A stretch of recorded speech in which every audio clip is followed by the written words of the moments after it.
You're watching Shalom TV, celebrating Jewish culture. Liegt Deutschland! In uns marschiert Deutschland und hinter uns kommt Deutschland!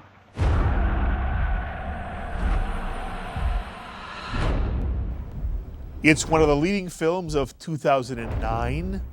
It's inspired by one of the unknown stories of Jewish heroism and triumph during the Holocaust. We need rifles, machine guns. We will send for everyone who is left alive. If you save a life, you must take responsibility for it. What if we take all of you? With the old, the sick, there are thousands. How will we live? We will protect you.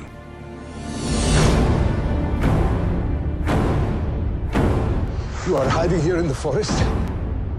We will start rebuilding the lives that you have all lost. Everyone will work, there are no exceptions. And we will become warriors. Fire! And anyone else would rather fight than wait to be killed. Now's your chance. We may be hunted like animals, but we will not become animals. We've all chosen this. Every day of freedom is an act of faith.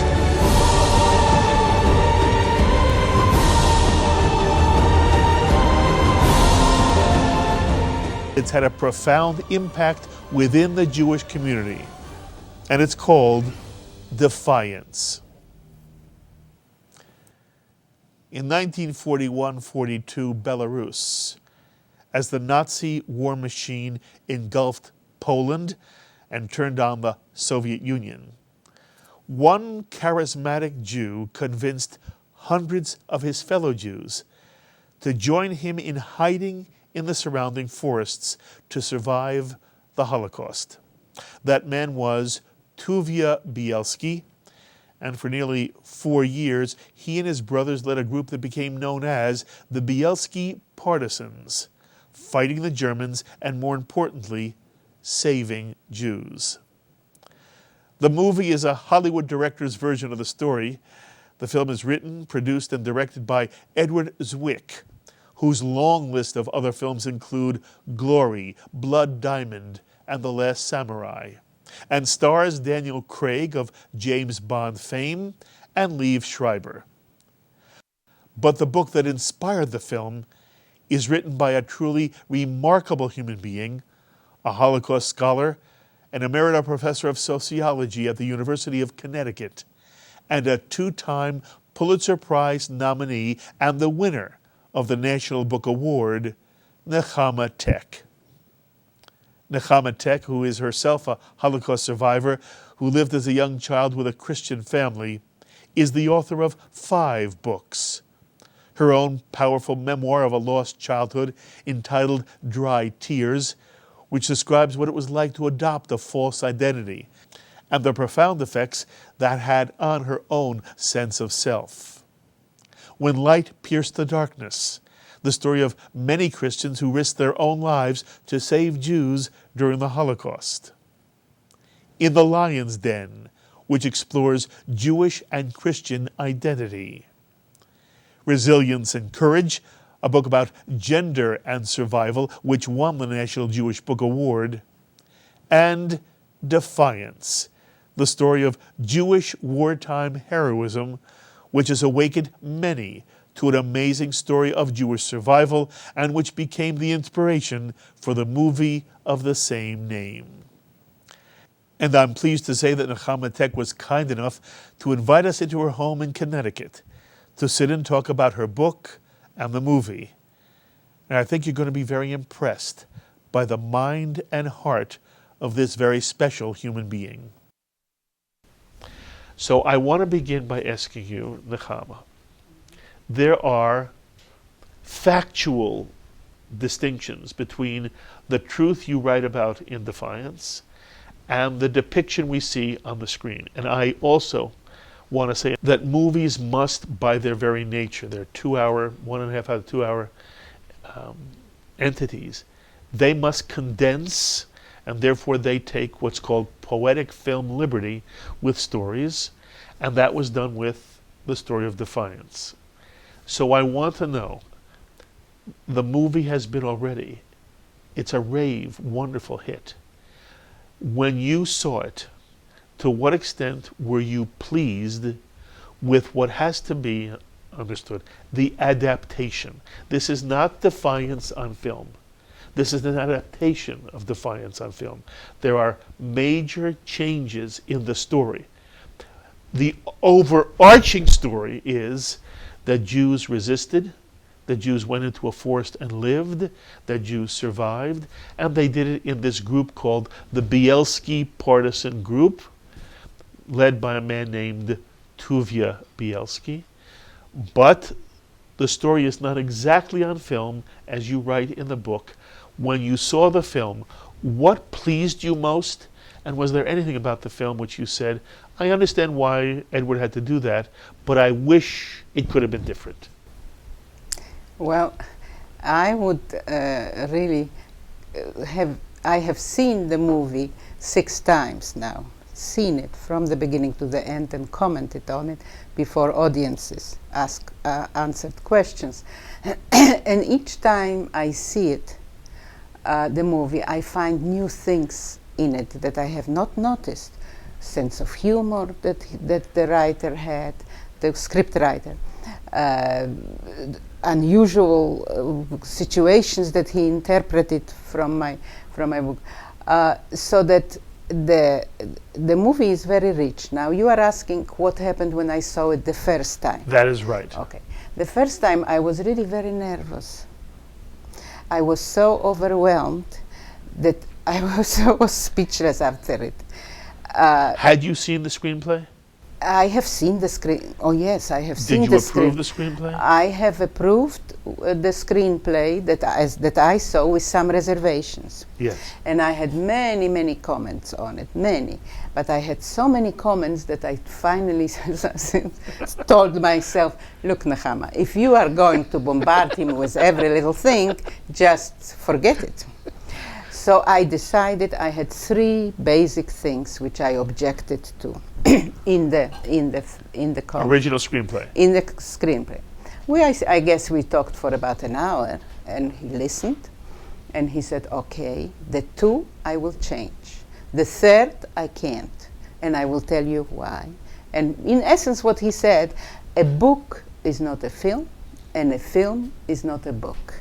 I have to make it more dramatic, and I make, you are concerned with facts, and that this is not a historical creation, and so I have to take certain liberties.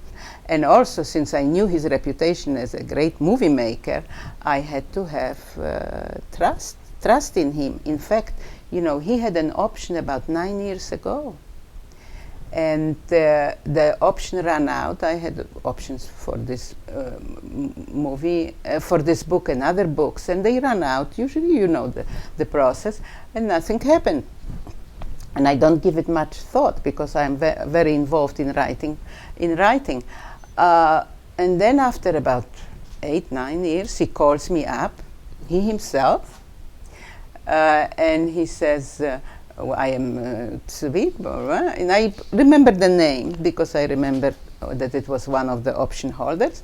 And he says, do you have the book? Is it still available? I said, yes, it is available. And I sort of must have hesitated. I didn't even realize it. And he says, you hesitating? Is there anything that bothers you? I said, well, if you want to know the truth, yes. I would love to have a movie. I would be very happy for you to make the movie. But if you trivialize it, I don't think I can survive that. Because, why I am a Holocaust scholar, and for me it is very important that the situation, that the events are presented as they were. So even if they are negative, they present the Jews in a negative way here and there and stuff. Before I took on this book, the representatives of the partisan movements came to me, and they wanted me to do this book, and I was already planning on my own anyway to do it. And I told them, I'll take it on one condition, that I am going to tell the good things and the bad things. And there is there a killing, and there is there this, and this will appear in the, because I'm not distorting history, and it has to be incorporated, otherwise I cannot deal with it. And secondly, my condition is that you will never see the book in progress. You will see it when I give it to the publisher. This is what you said to the partisan groups that you were working with. Yes, yes. And they agreed. And your point is, this indicates how important to you the history is. Yes, yes. And you were saying to Edward Zwick, my only concern is, I love the word, you don't trivialize the story. Yes. And that it is as accurate as a movie could be. Still, he has to have his own input. This I knew. I knew that he would never allow me to look over his shoulder. Of course. But he was very gracious when I went to Lithuania. He wanted me to be there. And whenever Daniel Craig asked him something, I'm going to the thing, what do I know already? He says, you have Nechama Tec here. Don't ask me, ask her. You have the historian. She will answer you. And he did. And so, I need to know from you, I want to know all three. What were the two things that you objected to in the original screenplay, which he was willing to change? And what was the one that you objected that he said, I can't change it? You know something? You may not believe me, but I don't know anymore. Nechama. No, I really Nechama. don't. One thing I think I said, don't exaggerate the emphasis on religion. I don't like it, because I think it wasn't like that. Because Tuvia Bielski was a man, and he left his stamp on this group and the history of this group. He was very, very liberal. He had rightists and leftists and communists and whoever you want of all shades were in his group. And as far as religion, he was not a religious man. He was not observant. No, not observant. Although he was learned. In your book, he studied Talmud. He seemed to care on about his Jewish own, learning. On his own. That's he correct. only had 3 years of schooling. Yes, he was not an educated man in general. Yeah, but self-educated. Yes. He was self-educated. This is a man that read 2-3 newspapers a day. Okay, but am I reading too much into your book when I thought the sense was, I was sort of surprised. None of this is in the movie. You did a good job of keeping religion out of the movie. but he still has it more than I wanted. But he promised me that he will... He softened it. He toned it down. Yes. Okay. In the book, though, I was surprised after watching the movie, and I saw the movie and then went to the book. Yeah. I was surprised in the book how, especially in the early chapters, there is reference to his being a curious, interested human being. Yes. And one of the things he seemed curious and interested about was Bible and Jewish study, a little bit, yes? But not from a... Not an observant perspective. Yeah. And by the way, I want to clarify that. It's a very important distinction, which here in America we often lose. One can be passionate about Jewish learning. It does not mean one becomes an Orthodox or observant Jew. Oh, yes. He was not an observant Jew, almost in any way. No. Although you do write that in his home, his mother Bella did keep a kosher home. Yes, okay. For her own sort of well-being, I think. Yes. And he would not object it. He would never object to any of this. You read well. Tuvia was the second oldest of 12 children to David and Bella Bielski in a town which I'm trying to make sure I... Stankiewicz. A little village. And they owned a mill and they farmed a little bit, and they were the only Jewish family in Stankiewicz, correct? Well, you did your homework. Okay. And lo and behold, the oldest of the 12 comes to America, and you point out how whoever is the oldest in the family assumes a role of leadership. So when the oldest son goes to America, Tuvia then assumes that role. And when Tuvia leaves, Asael, who is the second, assumes the role of leadership. And basically Tuvia leaves and moves off himself and spends a lot of time in other surrounding larger towns, correct? And he gets married. He marries, incidentally, as you point out in the book. This is not in the movie at all, but you point out in the book. He marries for money. He marries a good woman, but she's much older than Tuvia. Again, Tuvia is played by Daniel Craig. None of this is in the movie. He marries Rivka, and she's older, but she's wealthy. And he marries her for station. It wasn't that he didn't care about her. You write about it, it was for a while a very nice marriage, but it shows a certain sense of ambition on Tuvia's part, and he wanted to be, as you say, self-learned, self-taught, but he wanted to be a learned person, and one of the things he wanted was to have some knowledge of Jewishness, even if it had nothing to do with observance. Oh, yes. Do I have it pretty much correct? Yes, yes. He knew, he was always quoting from the Bible and stuff like this, and he was really learning. I think that he used this knowledge from from reading the Bible. He used it in being the leader of this group. You know, I asked him, I interviewed him quite late in the process, where I already almost had the book written. Yes, and let me set this up for our audience. You actually met Tuvia Bielski one time. Yes. In 1986, very shortly before his death. 87, very shortly before his death. Right. And you managed to get to his home in Brooklyn. He lived in Brooklyn. The family basically migrated to Brooklyn. Yeah. You met him and his wife, Lilka. And this is it's in the preface, a very moving section of your book. It was very touching to me, how you desperately want to meet this man, and Lilka doesn't want to let you have access to him. And you just persist, Nechama, you persist and you persist.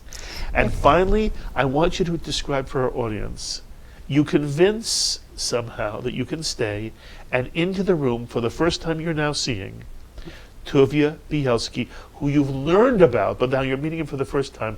Can you remember what that experience was like as he walks into the room?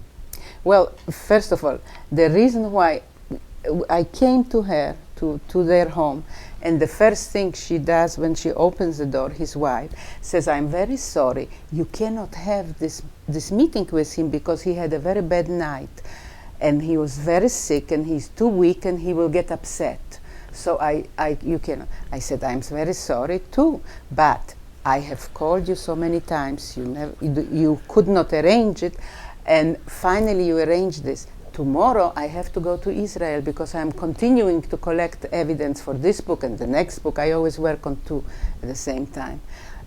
So I said, I am not going to. I have to have a feeling for the man, see him, at least I will be very short, and I will not. She says, "No, will be terrible." And then I hear his voice from the other, somewhere. He says, "Let her in," he says. Deep voice. Yes, "Let her in." Deep, and yet you knew it was weak. So she, of course, let me in, you see. And then in he comes very slowly, but he's a giant of a man. And he's, when he comes into the room, the only way I can express it is that he fills the room with himself. Even though he's weak. 81 years old. And weak and hardly whispering almost, not really talking loud. And I say, "Well, so I'm so happy that you want to give me an interview." And he says, "Yes, of course." And then I have to get her out of the room because I cannot interview with a nervous wife. And so I tell her that unfortunately, and she's very reluctant to leave. So he gives her an order to leave, and she leaves, and we stay. And I open my tape recorder, and I start asking some questions, so usually easy questions at the beginning, and I hear his answers, but he whispers. And I think to myself, my poor little computer, Tape recorder, I hope it is gets not, it. is not going to have, get all this. What am I going to do? But yet we talk. With time, however, as I move him to the forest, and as I ask him what really to describe to me the creation of it and what happened, and he before me becomes a man that he used to be, and his voice becomes strong and stronger. And here we have an hour, and some head of a woman comes in shock because she never heard her husband recently talk like this, and he is talking and he's laughing and he's has a sense of humor, showing how inept some of his fighters were and how he had to hide it and all this stuff. And after about 2 hours, 2.5, I said to Tuvia, you know, I am afraid it's too long, because I was afraid of her, quite frankly. And he says, are you tired? I'm not tired, he said. And then we finally finished, and I was telling him that I will be coming back, and then when I come back, I will take me a few weeks to be away, but when I come back, we will continue. And he said to me, but I am not sure if I will be here. And in fact, when I went to Israel, after about 2 weeks, I heard at Yad Vashem, I always am at Yad Vashem, I heard at Yad Vashem that he passed away. So here was, you can imagine, but it was really a long, good interview that I had with him. On the one hand, you were very lucky. It would have been a different book if you'd never met him, but I want to now come back to your experience of him, because it sounds like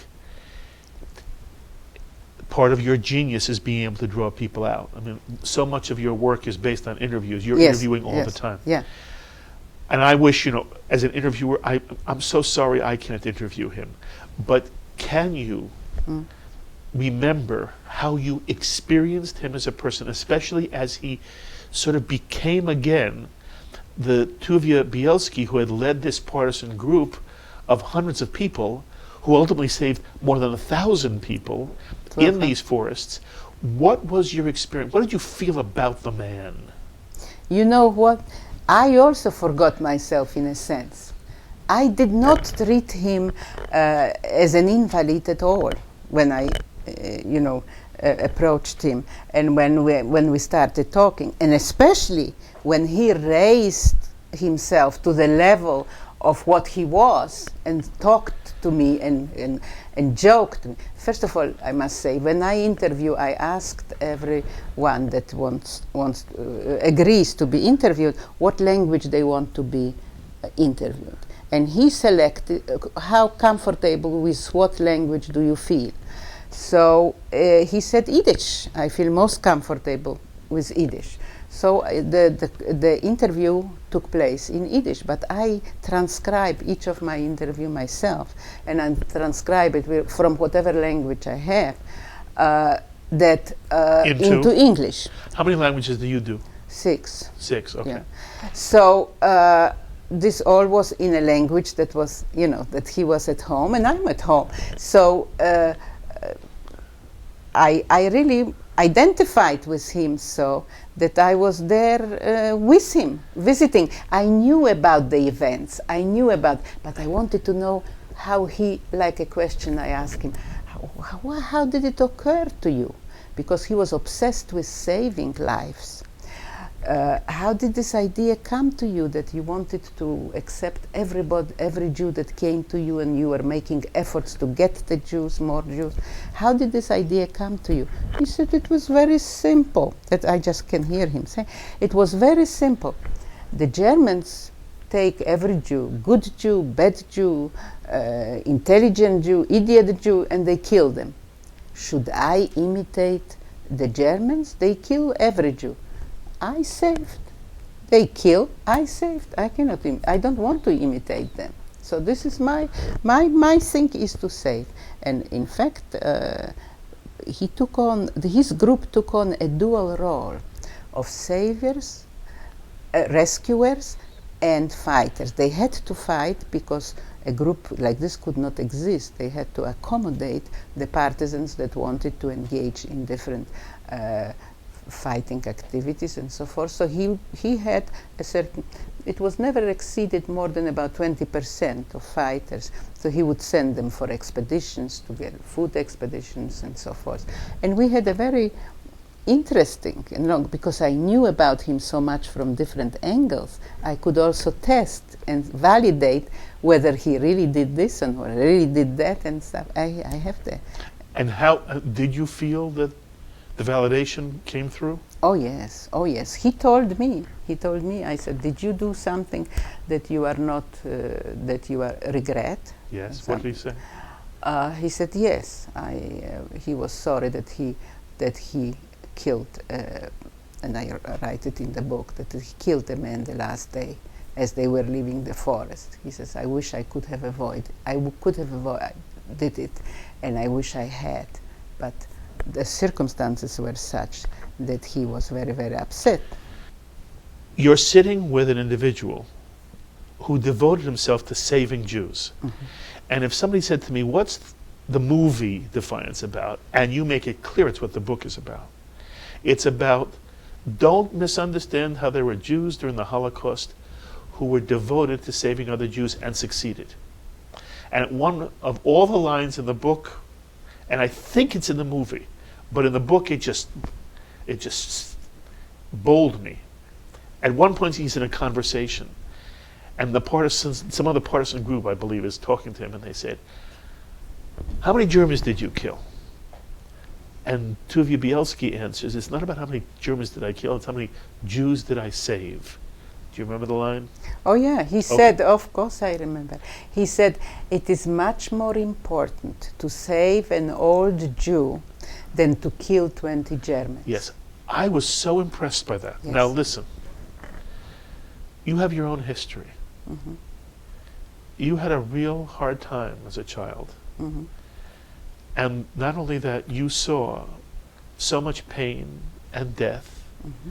and loss and so many good friends and family. Mm-hmm. And here's a man whose whole life was dedicated to saving.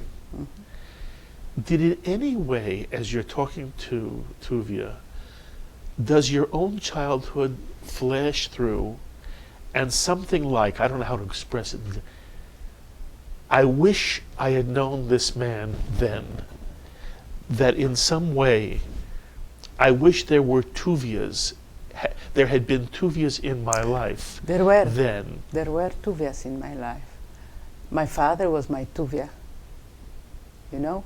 And when His name? Irachmiel, Roman Bavnik. And my father was, if it wouldn't be for my father and my mother and many other people that helped me, I wouldn't be here. Because I was a child, I was 8 years old when the war started. And I remember my father would, I knew how I should behave and so forth, because you really had to grow up. He told me right away, and my mother too, this is a time where you have to grow up if you want to live. You cannot have a childhood. So your father said that to you, that's yes, great. oh yes. And so I knew that if I was playing with children, I was passing. I wasn't hidden because I was moving around pretending to be Christian. I went to church every week and I had my friends, all goyim, and that were not, they didn't know. And you are so exposed. If they don't know that you are Jewish, you are so much exposed to anti-Semitism. Here I was in Kielce, the terrible Kielce. At that time, there were no Jews anymore. But the image of the Jews was always there, and it was always a negative, and they always were telling stories about them, Jews catching little children for matzah and drinking the blood and stuff. And I knew, because my father and my mother told me, I should not reply, I should not comment, because then it will be a giveaway that I'm Jewish. So I would come home and I would cry and said, why do they believe such idiotic things? Why do they, some of them I like, these friends of mine and stuff, why do they believe? Well, he would say, they are ignorant. That's why they believe. But they cannot help it because they are so ignorant, so they believe those things. But you should not hate them, because if you hate them, you will become a hateful person. So you see, I was brought up with the idea that you should not, hate. He told me you should feel sorry for them. Well, I didn't feel sorry for them, but I did not hate them. So so I had somebody that gave me those values at home and worked on it and said, you feel they are so ignorant, these anti-Semites. Why should you bother with them? Feel sorry for them. Okay. Did you like Tuvia Bielski? Very much. Because? Very much. I was grateful to him. How can you not love a person that saves so many people? I think because of his charisma and he told me, they listen to me, but they don't. The Jews are very quarrelsome. They wouldn't listen to somebody else, and they listen to me, so I have to protect them. That was his idea, and he was right. Talk just for one more moment about Jewish quarrelsomeness. You were committed to a notion that if you tell the story, it's going to be an honest story, with the warts, so to speak. And that one of the things the movie does, as well as the book, is it does not make the Jews into saints and everybody else is the bad guy. There are problems within this community that Tuvia creates in the forest. And sometimes Jews don't behave nicely. That's true. Okay? Yeah. Is it relevant? Does it matter whether Jews are sometimes less than lovely? It is not relevant. We are human. All of us as human beings, we have our positive sides and negative sides. And perhaps we, because of our history, are more independent and are more what I call quarrelsome or individualistic. We even didn't agree in let's say, why did it take them so long in the Warsaw Ghetto to reorganize into an underground? Because they couldn't agree with as to who is going to be what and do what. So and sometimes, when one hears the propaganda, the Jews want to take over this world, so we have to watch out. That was Hitler's whole idea, and also anti-Semites. So I always tell my students, they are so individualistic, they won't even decide. They won't decide among themselves how to take over the world. If they have the opportunity, they won't do it. So, but unfortunately, I don't have to tell you, I'm sure you know it just as well as I, anti-Semitism is rampant. And occasionally it becomes dormant, as it did become right after the Holocaust, but it is raising its head and very forcefully. You always hear statements, oh, if only the Jews would be more cooperate, if only the Jews were not so pushy, if they were not anti-communists, if they were not capitalists, if they were not religious fanatics, everything would be. It falls into the ideology of blaming the victims for crimes somebody else committed against them. You have it in sexism, you have it in racism, in all those patterns. And the basic pattern is to blame the victims for crimes that others have committed against them. And that's what happens with Jews. Every negative thing under the sun you will find against the Jews. I don't know, Mark Twain wrote a brilliant paper in 1899, I think it was published, yes. And in it he discusses the why are the Jews so hated? Why do they? This is a little speck. Why not? And why not emphasize the contributions that we have made to the world? After all, we even gave them a religion. They wouldn't have had it, Christianity. So instead of saying thank you, instead of looking at the tremendous achievements as they continue to make, if the Arabs would be willing to make peace with Israel, it would be paradise, you know, with all their brains. They're not so savvy politically, but when it comes to creating, new things and exploring new ways of looking at things, we are really very, very, there is something to be proud of. I don't know where it comes from, and Mark Twain also didn't know where it comes from. What is the secret of their success? What is the this? last line? Yeah, this is what he says. And you know, I also interview rescuers, you know, a Christian.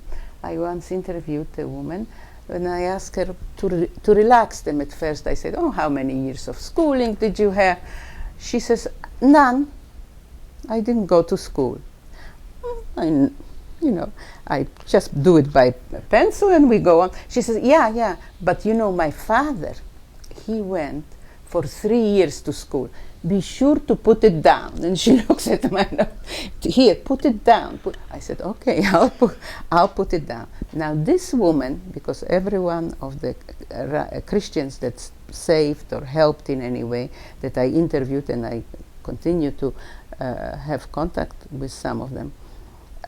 When I always ask them toward the end of the interview, were you talking much about the rescue that you offered to the Jews, the things that you did to them? So no, they don't. They usually try not to. And then what transpires really is that they are really afraid in Poland, especially, that maybe their neighbors will be annoyed, and sometimes they were. That they were saving Jews. You know, it is not something that they are very proud of. So I said, so what do you think? You don't talk. She was a very smart woman. Didn't have formal education, but she was very smart. She says, well, I think they are great anti-Semites because they constantly complain. They said, look at these Jews, how they succeed and make money, and they don't work hard and don't. So she says, I turned to them, I said, why don't you do the same things? Who holds you up? You can't do it because you're not smart enough, she says to them, you know. But so basically, Mark Twain, with his brain, I think he came to the same conclusion as this woman that didn't have 1 year of schooling. She was very bright. Being bright goes beyond schooling, I think. By the way, just from my own knowledge, and I have to tell you, Nechama, there are people who look at movies differently. I'm one of those who, if I go to a movie which purports to be in some way an historical dramatization of a real event, I want it to be as honest as possible. And I know, again, that compromises must be made. Mm-hmm. I want to ask you about a couple of things and just find out whether it bothered you or your own sense is, because the grand scheme of the film tells the story you wanted told.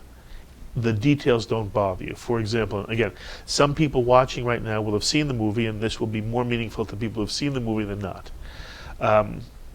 In the movie, it makes it seem like the Liev Schreiber character, Zeus, is the next oldest in line, when really Asael, who is portrayed as younger, is really the second oldest after Tuvia. And in the book, Asael has more of a role than he does in the movie. Liev Schreiber is the one who seems to be the more militant. Mm-hmm. The issue of marriages is totally inaccurate in the movie. In the movie, it suggests that Tuvia had one wife, that at one point she was killed. It doesn't mention that he had already divorced that wife because he had fallen in love with Sonia while he was still married to Rivka. And he used the Jewish law that if you do not have a child in 10 years, the husband is in theory obligated by a certain Jewish law to divorce the woman. So he divorces Rivka, he marries Sonia, and they are very much in love. Sonia is actually in the forest with them. And Lilka, who later will become his wife after Sonia dies, in the movie it's portrayed as a certain kind of love affair that develops sort of out of nowhere in the woods, where in fact Lilka was part of the family that Sonia was part of, and that really they knew each other and were part of each other's lives all the time.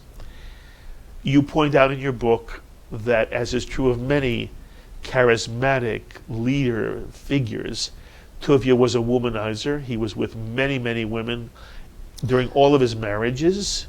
And it seemed in the movie, and I don't know whether this is a distortion or not, Tuvia was far less interested in fighting than he was in saving. The whole thrust was saving, and that it was Liev Schreiber, the Zeus character, who goes off and joins the Russian army that is fighting the Germans at this time. And it is only later that Zeus comes back and rejoins with Tuvia. But in general, do any of these inaccuracies bother you? Not really, because there are hundreds of characters in this book. Yes. And he couldn't possibly. He had to condense. In fact, when I was there when they were shooting it, there was 3 characters, he was one. 4 characters, he was one, and some were eliminated completely. No, because what would have bothered me if he had trivialized what he was trying to do by presenting the relationship, which was not like this. Nobody dared he wouldn't have dared to hit his brother. Yes, but the fight is not. The fight is manufactured. There was no fight between Zusia and Zeus. No. By the way, you see, you're so much more giving than I am. It infuriates me that they put that fight in. How? It was for Hollywood. Well, he is from Hollywood. And here I am very glad that he came. Should I demand of him to change completely his... You can't. No.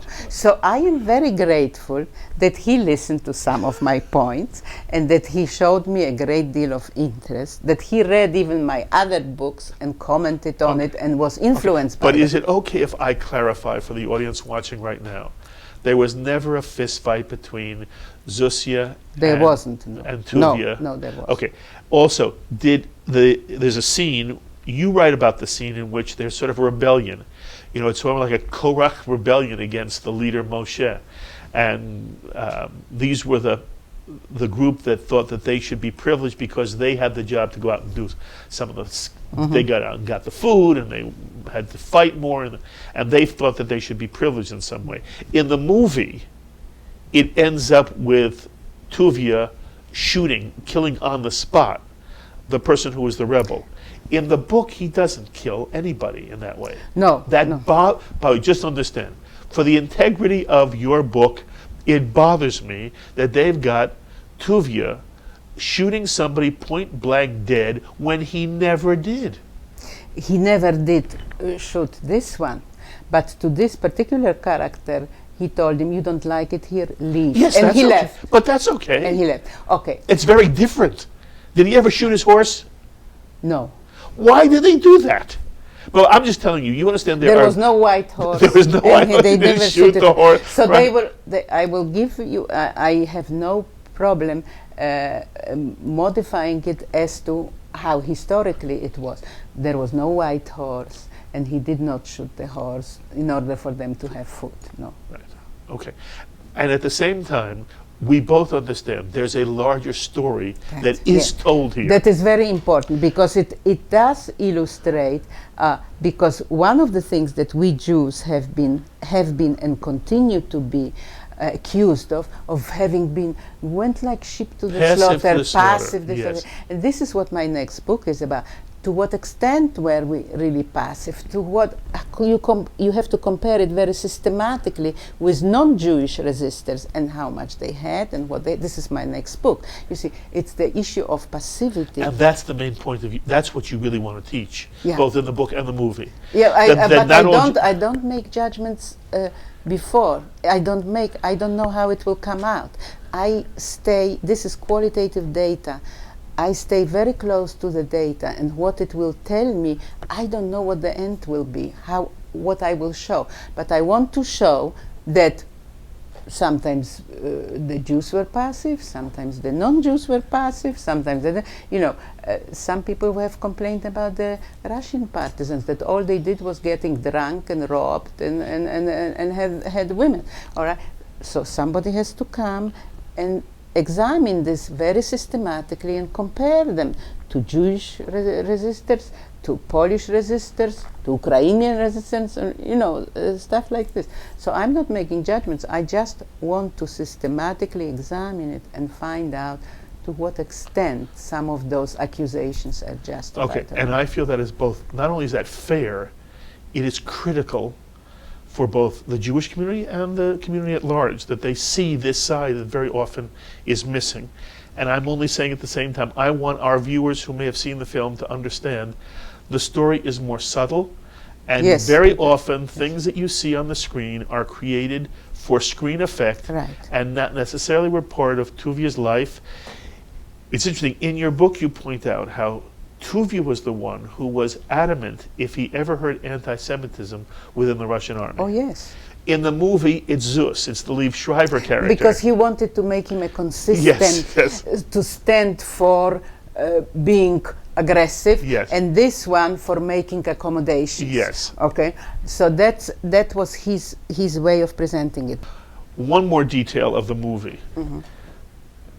And again, I haven't read your book when I go to the movie. I know we're going to meet. I immediately go out and say, I want to see the movie. First, I was going to see the movie anyway. I was looking forward to this movie for a long time. Good. When the movie ended, it ends with they're leaving one forest. That's how the movie ends. And they're moving on. Incidentally, another thing that just bothered me, I'll just tell you. Yeah. In the movie, it begins with the brothers coming back to their home, and the mother and father have been killed. In reality, our audience should know, it was on December 7th, 1941, Pearl Harbor Day, that 4,000 Jews were rounded up and murdered by the Nazis. Among them were David and Bella, Tuvia's parents. Also, his first wife, Rivka, was murdered that day. And Zusia's wife and daughter were also murdered that day. So that the Bielski brothers took an enormous blow. You understand, Nechama, maybe you could talk to me about this for a moment. I'm an American Jew. I'm born in 45. It's after the war. I've had problems in my life, but never in my life have I endured or experienced anything remotely, and I've had health issues, remotely touching what the people who lived through the Holocaust, you, your father, your family, the Bielskis, we don't know, we never touched the edges of what you endured. And one of the things that I thought the movie, and excuse me again, I don't want to say anything about your movie. It's not your movie, the book. No, it's your his book. movie, yeah. Right, it's his movie. His movie. Yeah. The pain that you are able to describe for us in the book is more searing than the pain of the movie. One reads your book and one understands the enormity, the way in which the German machine was as if it had no emotion. It killed Jews like it was, mowing a lawn. You describe how they took the Jews from a town, they took them to a ditch, they lined them up on the edge of the ditch, and they shot them. There's one scene in which a son turns to the father and says, they're killing us. And a moment later, they're dead, and this is being watched by, I believe it's Zeus. But the horror of what it was to have lived through that time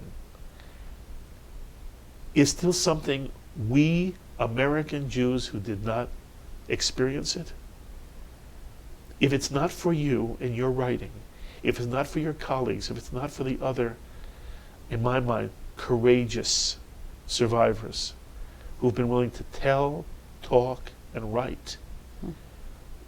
Do you understand? We would not have a clue, and my guess is we still only have a clue. And one of the things that bothered me, and maybe I'm being overly sensitive here, is that the day in the movie that the brothers lose their parents was not nearly as devastating as the real day their parents, their wives, the daughter were massacred with the rest of the 4,000 Jews on December 7th, 1941.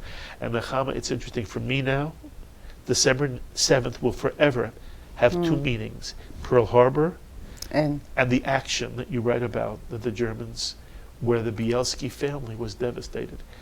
I don't know if there's anything you want to say, but I'm simply saying to you that it's so important that my generation, and even more so, my children's generation, which is one more generation removed from the Holocaust, understand why this was a unique blackness of evil that one time engulfed humanity. It is an unprecedented, unique thing, and many have recognized. And not only we Jews have recognized it as unique, but Jan Karski continuously has been writing that this was a unique and unprecedented event. But what is the miracle is that one could sort of, in this horror, inside this horror, one could perceive possibilities of helping each other, of saving each other, of in my books I describe it, in concentration camps you had bonding, people that were on the verge, reduced to humanity, inhuman beings, sort of on the verge of destruction. They nevertheless cared, had the possibility of caring for each other. I have, the bonding and the giving. You see, my work actually, all my research, if you look at the books, concentrates on those rare features of the Holocaust, of the relationship between mutual help, compassion, rescue, resistance, you and stuff. remind us of the transcending moments. Right. I remind you of the things that were there, that were very rare, and that were overshadowed by the enormity of the German crimes. Okay, but they were nevertheless there. And what I am finding in my work is that the more horrendous the circumstances, the more just unbelievably cruel the situation is, the greater is our need to have these positive features. The more important are we for each other. I never found any survivor that I interviewed that was not survived alone. Always survived because somebody else gave him a hand. Somebody else shared with him a good moment. Somebody else. To be alone under these circumstances, you just couldn't make it. I never came across, I've interviewed, I didn't count it, but I have probably hundreds of cases where I interviewed Christians that saved Jews and Jews that were exposed to all kinds of horrendous circumstances. I never found one that made it alone. You always had somebody that he could lean on, or he could, because in times, you consider your children, or when the children, when they are troubled, when they are sick, when they hurt, they come to mother, when they were crying at night and were in pain, and I came and cuddled them and slept with them for a minute. That's where they needed me the most, not when everything goes well. And it is interesting that even in those very dark times, those rare features, those rare forces of compassion, mutual help, mutual giving were there. They assumed other forms than we are used to, but they were there, and they are very important. Cooperation is a very, very important variable that we should be aware of, much more aware than we are. That's beautiful. I hope everybody understands it does not detract from the global importance and power of the movie. I want to ask you one more thing about the movie and what is it factual or not? Yeah, which? I was bothered when a pregnant woman had to hide the pregnancy, and that when Tuvia found out, his initial instinct was to kill the infant because it'd be another mouth to feed, and it is Lilka who convinces him in the movie to spare the child. It doesn't seem to me to be not only who Tuvia was, but they created an entire community of life in the forest. It does not suggest to me that there was only one birth in the forest. The message was, they don't show the medical, the nurses and so forth. The message was that it is much better not to have children. Okay, so when there was a doctor, and there were many pregnancies that were interrupted by the doctor, aborted through this doctor and so forth. So it was not something that they stimulated, but it was not something that was prohibited, because I found about 2 or 3 births, and they were not, the children were not discriminated against, nobody threatened the child, and so forth. So that was not So I'm correct, that again is a fictitious part of the movie? Fictitious part of the movie. No, it was not a prohibition that would call for certain action, punishment of the one that didn't do it. He didn't want them to have children. I understand. He encouraged them not to have children. But if there was a child and somebody wanted, they had it.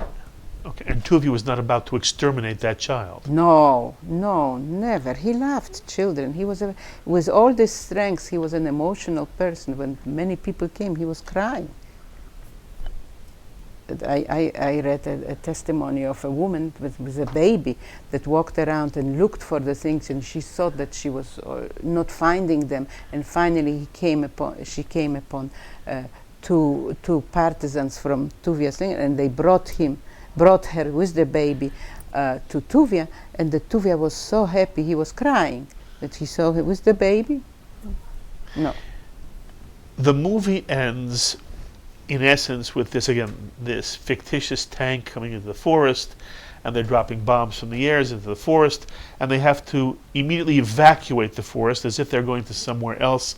And in the movie they come out of the forest, and all of a sudden there's this water they have to go through, and there's Asael who convinces Tuvia, we're going to make it. We've had a miracle so far, we're going to make another miracle. None of this is accurate. No, what is accurate is, as you will read, this is exactly accurate as I described it, because I had it from 10 sources. Tuvia said doesn't know for a long time where to go. So he really shows that they didn't care and didn't bother about what will happen to the Jews. And then 2 of his guys say there is this swamp very far, and there is a Krasnaya Gorka. A what? Called, how do you interpret Krasnaya Gorka? A red mount. A red mount? Red hill. A red hill, and then there we will go. So Tuvia says, now I must have order, and he is on a horse, and he keeps order, and they have to stand in line. Tuvia was completely in control, not Asael. And he said, fill your pockets with food that is not perishable. He opened all the supplies that they had. And take only guns, only this, and nobody was allowed to take any packages. Suitcases and stuff? No. Only guns, if you have, and only food into pockets that is not perishable, like potatoes and whatever you had, beans and And he arranged it for them to move. They tie themselves together. He told them how. After they were, if anybody is not going to be quiet, I will shoot. You know, because there were some of them were hysterical. There's one woman I interviewed. She said herself, I was so upset, and and he waited. It is not shown like this. He always waited to see that everybody left. He always waited till the end. And this is a pattern that I find in general. You will find it when I talk about the tunnel in Novogrudek, how they built the tunnel in Novogrudek. The leaders wait. They wait until everybody leaves when it is safe, and they go the last.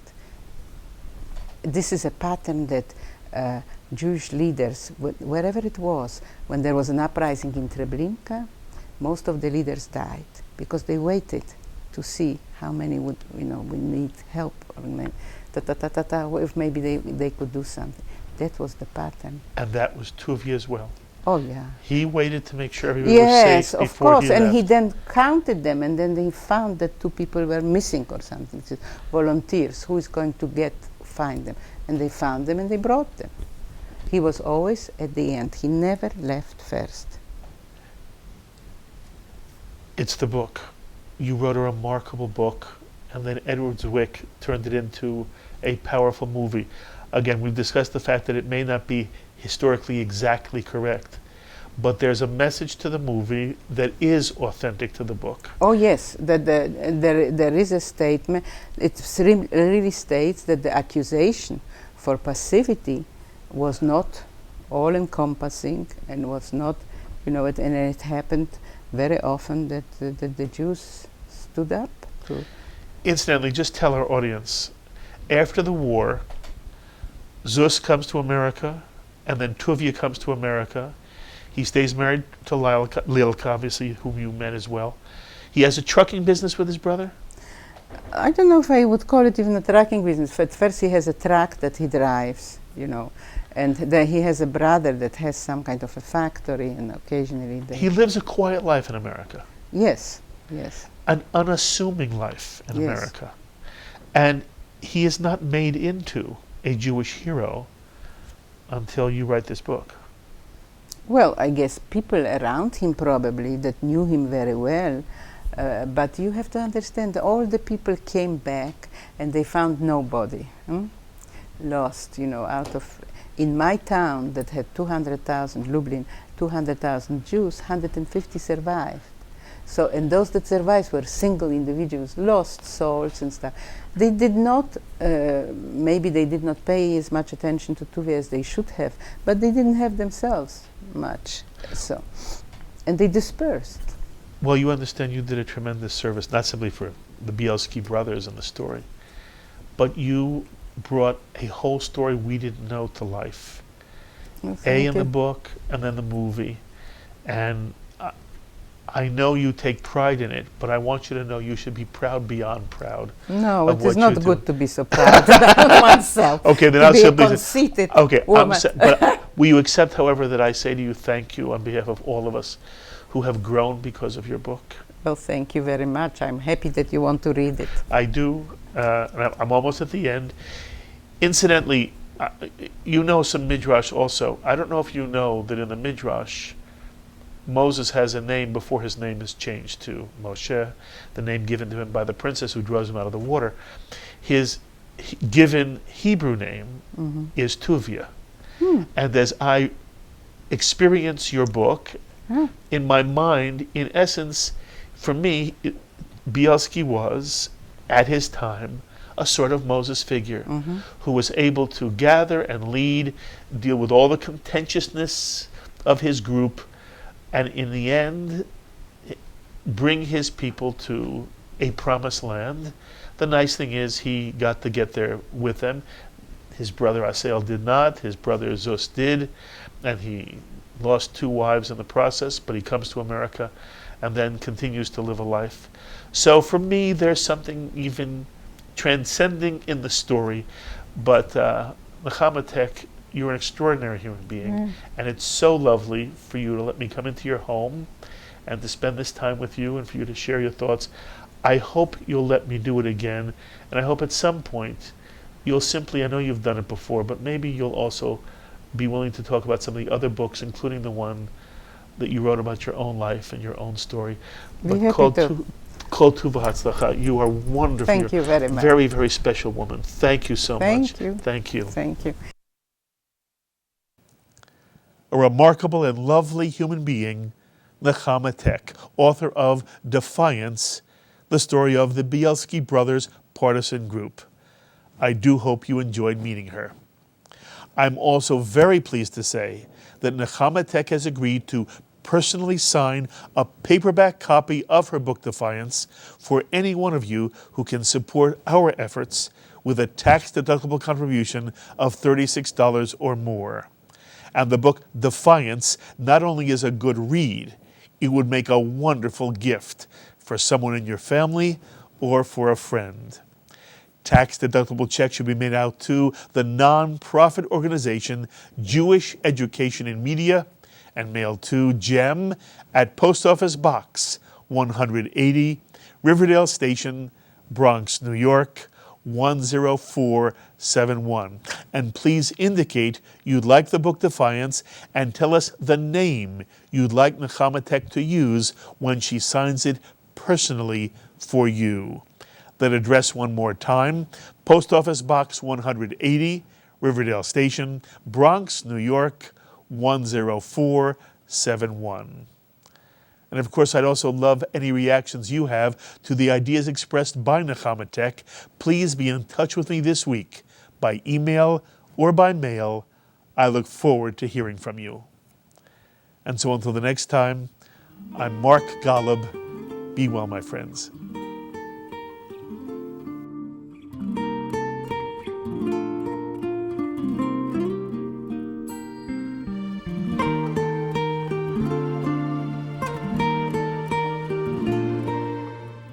We would be pleased to send a complimentary DVD of this program to anyone who can send a tax-deductible contribution of $18 or more to the nonprofit organization Jewish Education in Media to help support our programming. Tax-deductible checks may be made out to GEM and mailed to Post Office Box 180, Riverdale Station, Bronx, New York, 10471. Please indicate the program for which you would like a DVD, and we thank you for your kind support.